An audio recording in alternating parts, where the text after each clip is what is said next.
What if the factory isn't a printing press, but a corporate flowchart? When people hear super notes, they picture near-perfect counterfeit bills, steel plates, rare ink, a Secret Service raid. But the documents tell a different story.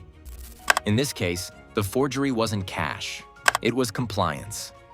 Workers' comp certificates that scanned clean, payroll records that looked legitimate, and companies that vanished the moment someone got hurt. Because when a fake bill slips through a bank, a store eats the loss once. When fake insurance slips through the system, injured workers pay for it, over and over again. Tonight, we're separating the myth from the paper trail and showing how the factory functioned less like a press room and more like an assembly line for liability. A name on a search warrant suggests a hidden print shop, but the breadcrumb trail doesn't end with ink and plates. It winds through payroll ledgers, staffing contracts, and LLC filings stacked like nesting dolls. Why would a place called the factory look less like a press room and more like an office park full of registrars and certificate binders?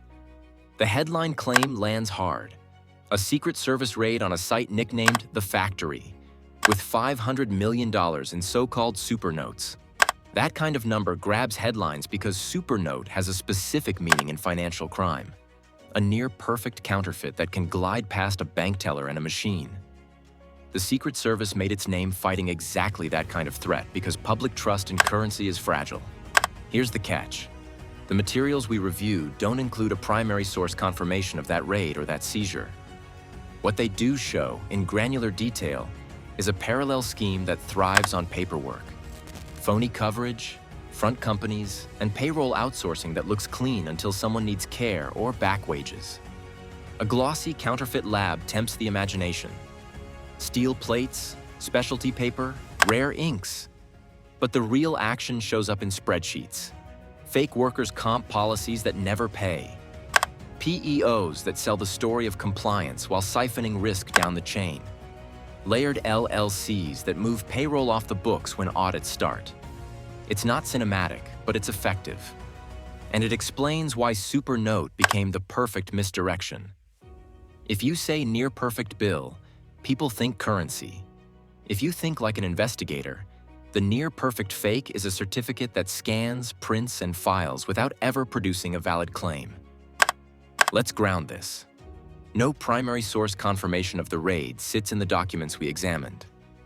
So we treat the raid as an allegation, not a verified event.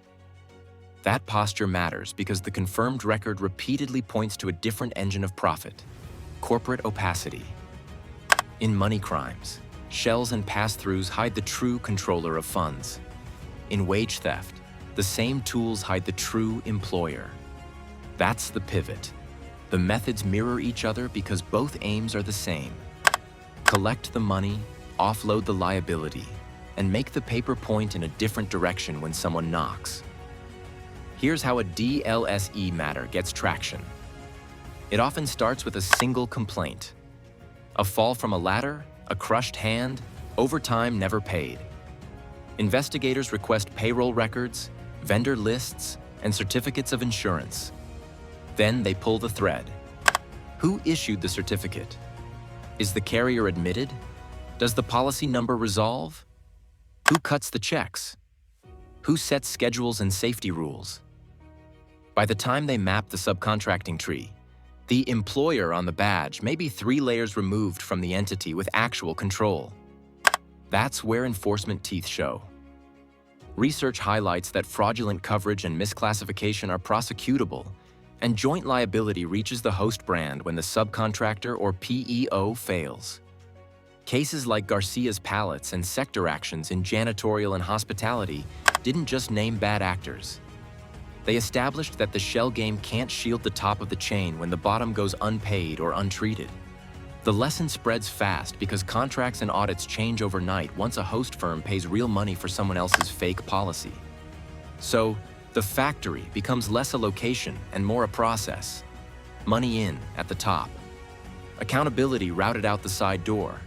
Not with plates and ink, but with shared drives full of templates, signatures, and renewal certificates that look official until a worker is hurt and the phone rings at a defunct carrier desk. Now that we've sketched the blueprint, let's follow the money. What actually got seized, what penalties landed, and which entities ended up writing the checks tied to that quiet, paper-built assembly line. If a fake bill slips through a bank, a retailer eats the loss once. When fake insurance slips through a regulator, the bill lands on injured workers year after year with no cap and no payout. That's the twist behind the supernote label. The near-perfect forgery in this story isn't green and pressed. It's a clean certificate with a policy number that never resolves when the ambulance ride gets coded and the claim hits a deadline. Here's the assembly line. A bogus workers' comp policy gets paired with a PEO front and a roster of straw contractors. On paper, the employer checks every box: payroll outsourced, coverage shown, compliance attested. In practice, the premium is never actually bound, the carrier isn't admitted, or the policy was canceled months ago. The machine hums until a worker is crushed by a pallet, or a back injury turns into missed checks and a hospital lien. That's when the veneer cracks. The PEO says the client is responsible. The client points to the contractor. The contractor dissolves on Monday. Employers insist a third party handles everything. Workers bring ER bills, denied claims, and unpaid overtime. Regulators step in and ask the only question that matters: who controls the work and the money? That friction is where the game ends. Because the test isn't who printed the certificate, it's who benefits from the labor and directs it day to day. Once that's clear, the shell walls get thin. Investigations move in a straight line. Auditors request payroll journals and timesheets, then crosswalk them to certificates of insurance. They validate policy numbers with carriers, confirm whether the carrier is admitted to write comp, and match named insureds to FEINs on tax records. Premium audits flag payroll leakage into vendors, tips, or per diem. Gaps show up fast. Mismatched entity names, expired endorsements, or claims-made language where comp should be statutory and occurrence-based. When a certificate listing looks too tidy, investigators call the carrier's verification desk. Sham coverage doesn't survive that phone call. Patterns repeat across WRCA and DLSE matters. Under AB5's ABC test, the presumption is employment. If the work is inside the hiring entity's usual business and control exists, the independent contractor story falls apart. Janitorial crews assigned hotel-branded schedules. Hospitality staffing firms rotating housekeepers floor to floor. Warehouse labor split between vendors with identical leads and safety rules. Those structures trigger joint liability because the host firm designs the workflow, reaps the output, and can't wash its hands when the subcontractor ghosts. The money at stake dwarfs a one-off counterfeit bust. We're talking multi-million-dollar penalties, restitution orders for unpaid wages, civil assessments for sick leave violations, and stop work orders that freeze operations. In the Garcia's pallets matter, regulators made clear that running without valid workers' comp draws seven-figure exposure and that fraudulent coverage equals real fines.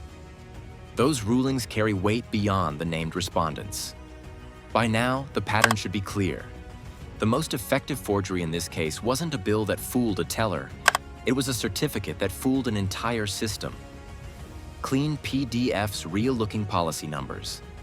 Entities layered just deep enough that responsibility always sat one shell away. But that model only works in the dark. Once investigators started cross-checking payroll, carrier admissions, and control over daily work, the paper walls collapsed fast. Host companies learned that outsourcing labor doesn't outsource liability. And regulators made it clear, fraudulent coverage doesn't disappear. It compounds. In the next episode, we follow what happens after the illusion breaks. What actually gets seized. Who ends up writing the checks. And how enforcement traces control through shell companies until it lands on a real name, a real bank account, and a real penalty. Because the factory was never just a place. It was a process. And once you understand how that process works, you start seeing it everywhere.